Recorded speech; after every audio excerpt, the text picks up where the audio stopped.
يا مرحبا بمشاهدي قناتي على يوتيوب. أنا أحمد فاخوري ومعي أشهر شخص في اليمن.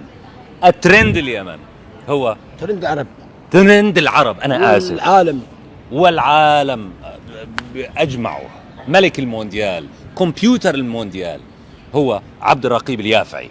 عبد الرقيب اليافعي كان ضيفي في برنامج شبكات البارحة، وزعل مني اليمنيون لأنه خسر في هذا التحدي. أود أن أعتذر له وأود أن أعتذر لليمنيين لأنه خسر التحدي. لكن هناك السؤال الخامس لم أكن قد سألته له. ما هو السؤال؟ السؤال: من هو اللاعب الذي كان في مونديال عام 1993 94 يا لا يوجد مونديال ب 93. ما يكون مونديال 93 94. إذن هذا لتعلموا أنني لا أعرف شيئا عن كرة القدم، حتى الأسئلة التي كانت موضوعة لي لا أعرف إذا كانت صعبة أم سهلة.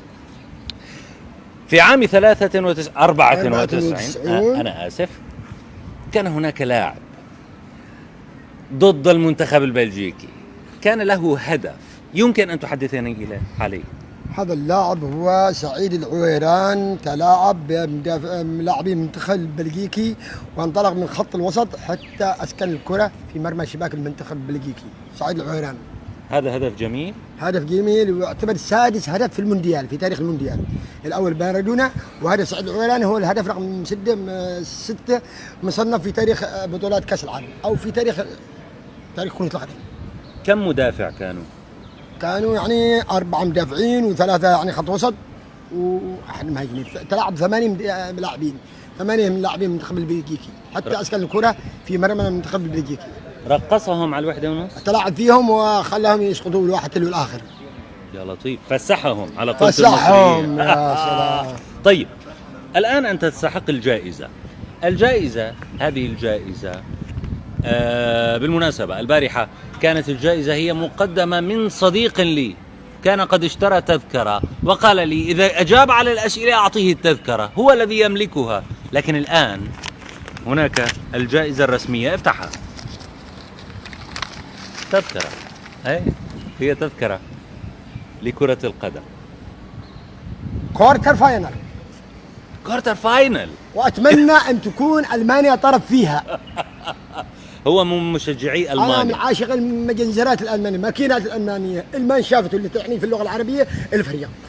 طيب عندما أخرج مارادونا ألمانيا من نهائي كأس العالم، كيف كانت يعني الحالة؟ تقصد عام 86 طبعا. عندما توجت الأرجنتين بآخر لقب لها. طبعا لها، لأن المونديال الذي تلاه كانت أخرجت ألمانيا الأرجنتين. أيوة. المارادونا سجل فالدانو الهدف الأول، والثاني فالدانو براون، والهدف الثالث مرر الكرة مارادونا لخورخي بورشاجا. طيب فازت على ألمانيا الغربية حينها. طيب أنا لدي هدية شخصية لك. أيوة. هذه الهدية الشخصية لك لا علاقة لها لا بالمونديال ولا بأي شيء، هذه أنا جلبتها لك. ألا تريد أن ترد؟ قطر مع من ستلعب؟ قطر ستلعب المباراة الافتتاحية مع الإكوادور. أوكي. الساعة 7 تاريخ 20. هل ستشجع الإكوادور أم قطر؟ لا حبيبي، أنا دمي يجري في قطر وأموت على المنتخبات العربية، وأولها المنتخب القطري. سأشجع قطر من كل قلبي. طيب بالنسبة نظارة، لكن يمكن أن تفتحها وتبتديها. يمكن علشان الأمة العربية حتى لا يكتموا الأنفاس. نغني؟ طبعا غني. ما هي الأغنية؟ حيوا فريق اللي حضر اسمه ولونه من قطر، يا ناس قطر لو لعب بركان يتفجر لها، بهذا فريقك يا قطر، حيوا فريق اللي حضر. يا حبيبي. بالمناسبة كانت فرصة لاكتشاف مدى طيبة اليمنيين، مدى حماسهم، مدى شوقهم للانتصار. لكن اليمنيين الأبضايات الذين زعلوا جدا من أحمد لأنه خسر حبيبهم عبد الرقيب، لأنهم يريدون الانتصار، لأنهم يريدون الفرح ويستحقونه بالمناسبة.